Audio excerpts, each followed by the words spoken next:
The U.S. government has a well-deserved reputation for wasteful spending and inefficiency.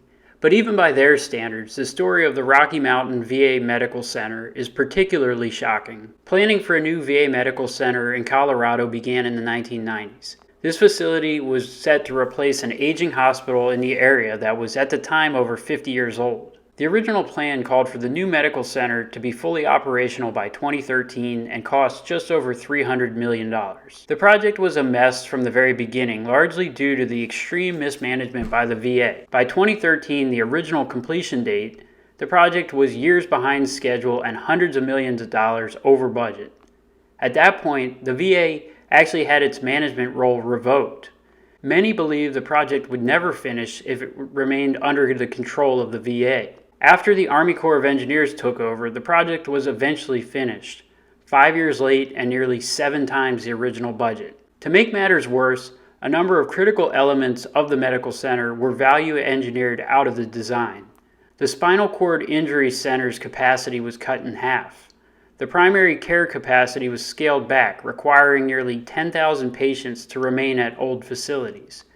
The prosthetic limb laboratory got smaller, and a PTSD residential clinic was eliminated altogether. Additionally, there's been literally thousands of quality control issues that have come up since the facility finally opened in 2018. While some issues are expected on a project of this size, some of the quality control issues on this project were particularly ironic, most notably a lack of handicapped accessible sidewalks. Following the disastrous construction project, the VA was ordered to pay the prime contractor $100 million for costs they had covered to keep the project afloat. A congressional vote took construction management responsibility away from the VA on all future projects over $100 million. Additionally, numerous scathing reports came out. Nearly all of them placed the blame squarely at the VA. An Inspector General report noted poor decision-making, indecisiveness, and mismanagement, and inexperience, all compounded by the VA's attempts to hide its problems from Congress, including lying to lawmakers about cost overrun. In one of the legal proceedings that resulted from the project, the judge said that it was the least effective and most dysfunctional staff on any project he had ever seen.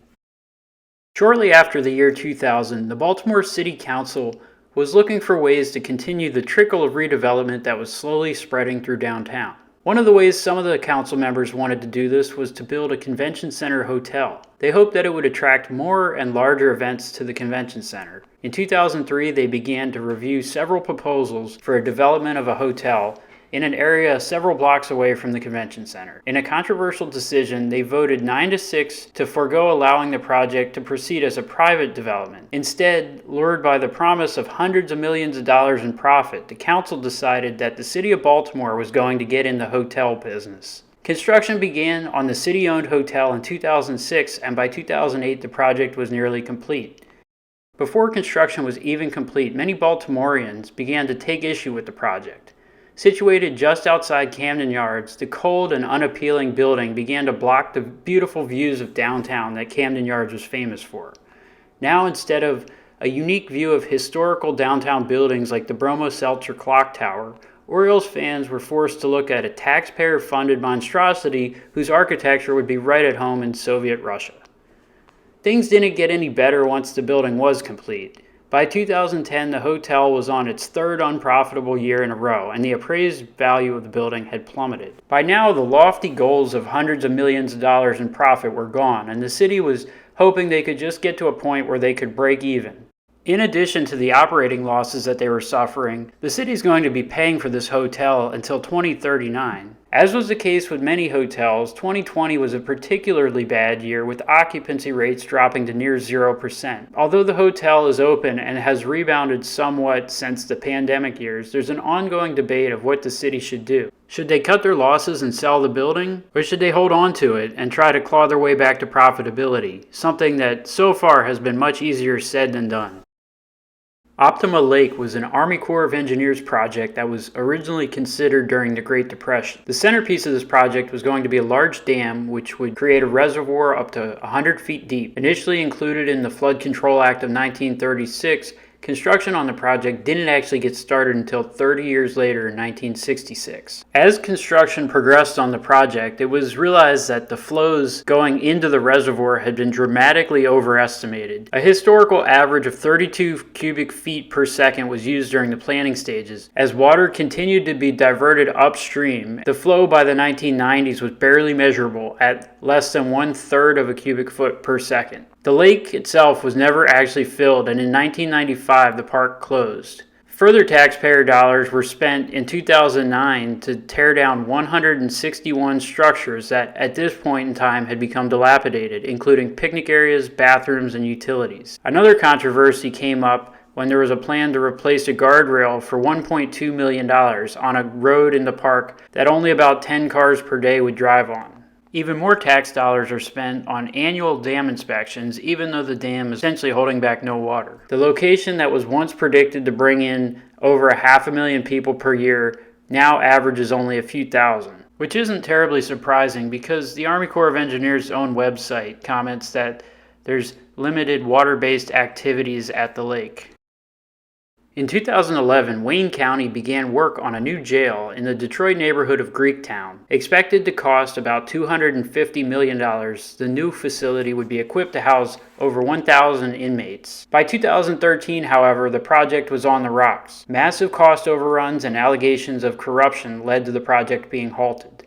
For the next 5 years, the partially completed site sat idle while politicians and Detroit area developers debated what should be done. A number of proposals were considered to complete the project, but by 2018 the budget had nearly tripled. Finally, in 2018, the partially complete structure, which had cost $100 million to build, was demolished. The vacant site is still the subject of various redevelopment plans. Chicago transit authorities were looking for a way to quickly link downtown to the busy O'Hare and Midway airports. Numerous options were pitched, but the details of this transit system were never fully worked out. Despite this lack of planning and lack of funding for a fully functional system, the Chicago Transit Authority decided to proceed with building a so-called Superstation at Chicago's infamous Block 37. The centrally located site had plans for massive redevelopment projects above ground, so transit officials felt that this would be a good site for the express trains to stop. Construction began on the Superstation in 2005, and the cost for the station rose into the hundreds of millions.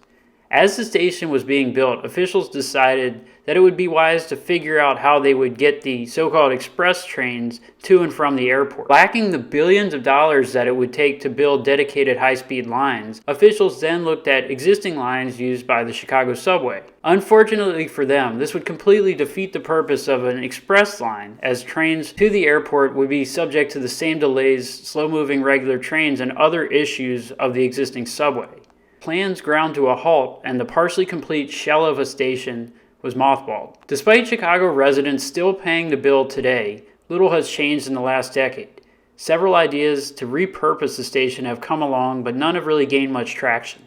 In 2018, Elon Musk's Boring Company studied the site as a potential hub for a transit system that would use modified Teslas to shuttle people to and from the airport through 2 tunnels. This idea was met with heavy resistance from some Chicago politicians, and the future of the station remains unclear. Just a few hundred feet away from where the Key Bridge used to stand lies Fort Carroll. Fort Carroll was first proposed in the mid-1840s. The plans called for a 3-acre man-made island to be built in the middle of the Patapsco River. The military installation would serve as a first line of defense to the city of Baltimore. At the time, Baltimore was one of the largest and most important cities in America. Original plans called for 225 cannons mounted across 3 levels. Over a decade later, the fort was only half of its planned height when the Civil War broke out, so finishing construction was no longer a priority.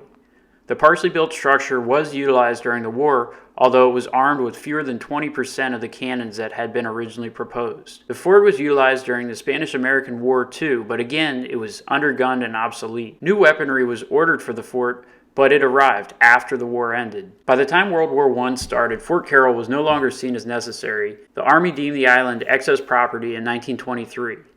In the centuries since it was abandoned, the island seen virtually no use. Numerous ideas have been kicked around as far as what should be done with it, including building a casino, but nothing's ever happened. Still abandoned today, it's little more than a nesting place for local birds.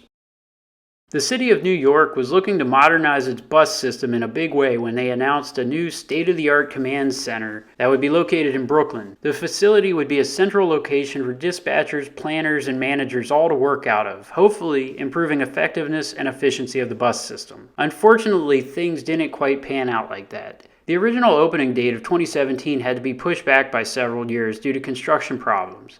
An official ribbon-cutting ceremony was held in 2019, but reportedly there were so many problems that dispatchers didn't want to move into the building.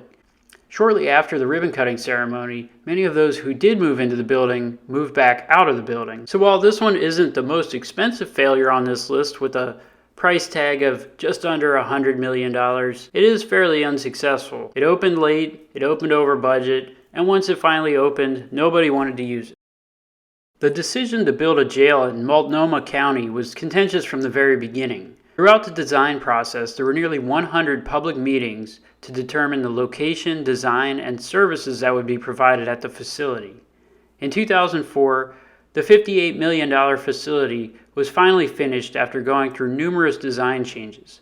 Shortly after the facility was completed, the sheriff publicly admitted that they didn't have the money to operate the facility, which he estimated would cost $10 million per year. Despite being built and ready to go, the facility never opened. Due to the type of bonds that had been taken out, the county wasn't allowed to sell the facility until it was paid off, which wouldn't be until 2016. In the following decade, the unused jail began to deteriorate.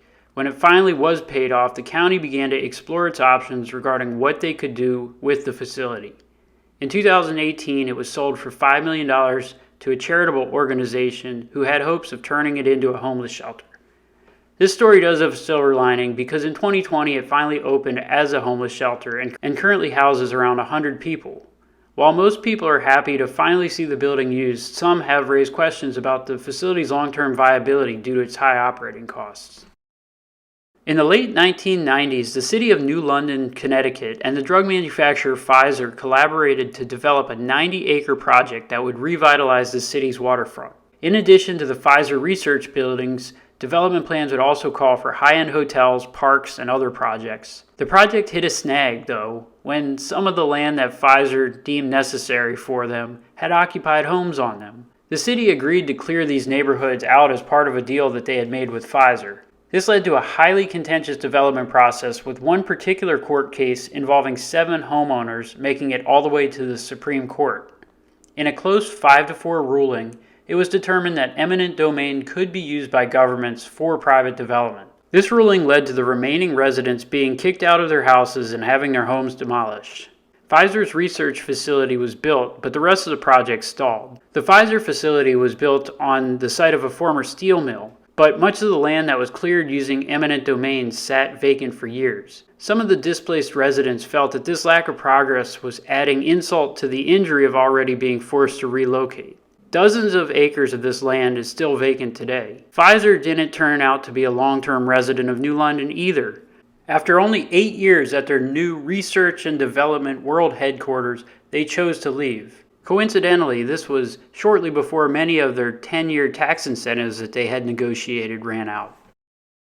It's almost impossible to talk about wasteful government spending projects without talking about the California high-speed rail. This extensive rail project plans to connect San Francisco to Los Angeles.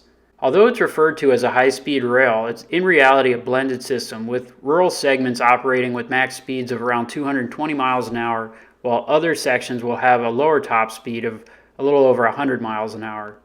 Planning for this began back in the 1990s. Since then, the complexities of the project have created countless challenges resulting in uncertainty, ballooning budgets, and major project delays. One recent report has noted that even in a best-case funding scenario, the project won't make it out of California's Central Valley, which is just the very first phase and the easiest phase of the project from an engineering standpoint. Other issues noted in the report include a significant lack of experienced management, with over half the current budget being overseen by people with no similar rail experience. Another big question with this project is the changing conditions and demographics surrounding the project.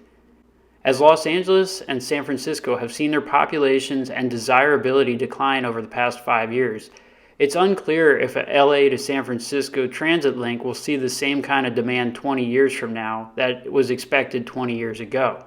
In addition to these funding and management issues, there's countless other issues involving land acquisition, engineering, and community opposition that will need to be addressed before the project can be fully built out. Right now, the first phase is moving along at a very slow and very expensive pace, with the budget now up in the hundreds of billions of dollars. Thanks for watching. If you have any projects that you think I missed that would have been good for this video, let me know. I'm thinking about making a part 2 of it. Be on the lookout for that. New videos out every Friday.